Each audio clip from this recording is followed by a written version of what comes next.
Oh, thank you for asking that beautiful question. But if I can try to rephrase the question, I look at it from the point of intentionality. And this is very critical to progress and anything you intend to achieve in life. Now, everything about God was intentional, everything. And for everyone that God used himself in the process of fulfilling his mandate or execute his prophecy were intentional. God was an assured God. Beyond being responsible, he was faithful. And faithfulness is guided by intentionality. When he started the creative work of the world and man, it was intentional. He knew exactly what he wanted. And he knew to what extent does he want what he wanted. He knew how to go about getting it, the necessary tools to use, and the motivation that drove that idea to fulfillment was all about intentionality.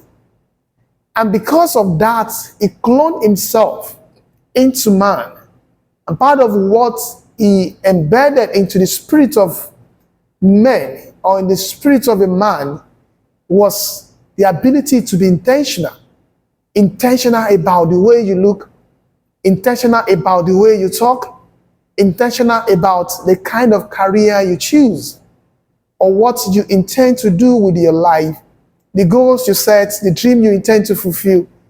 It's all about intentionality. And when you look at great men of our lives, great men of this world, men we love, we admired, role models, the mentors and great guys, heroes without capes, men would think about and use as reference and as citations when men were intentional. Look at it. When Martin Luther was standing tall to fight for what now becomes our dreams and becomes a reality in terms of concept and ideas, and what we can all stand tall with pride and appreciate and embrace. He said, clearly, I have a dream. And that is intentionality. And the time is going to come when none of my children will be judged by the color of their skin or by the content of their character. Why? I have a dream. Intentionality. And the time is going to come on the table of decision, on the within the valley of purpose.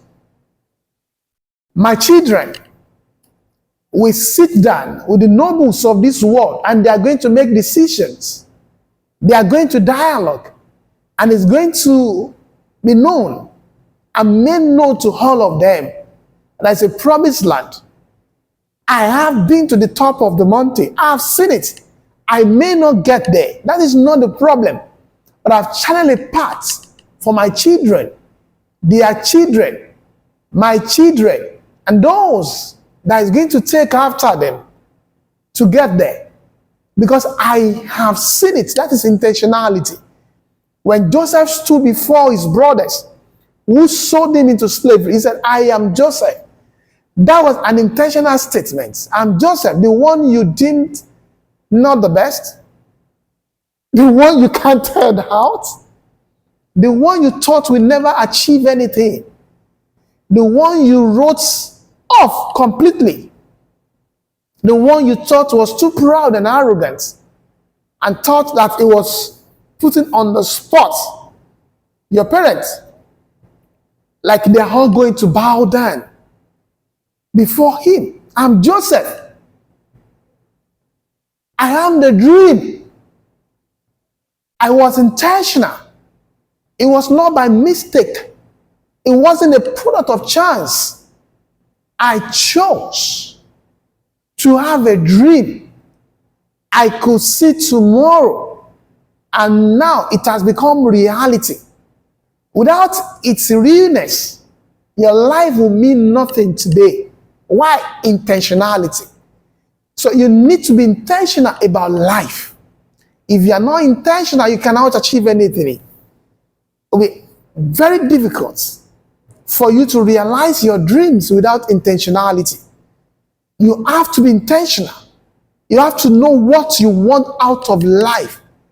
You have to go beyond people's recommendations, people's approval, people's opinions to achieving that which you saw yourself achieving in life. It's a product of being intentional. You have to get this right. You have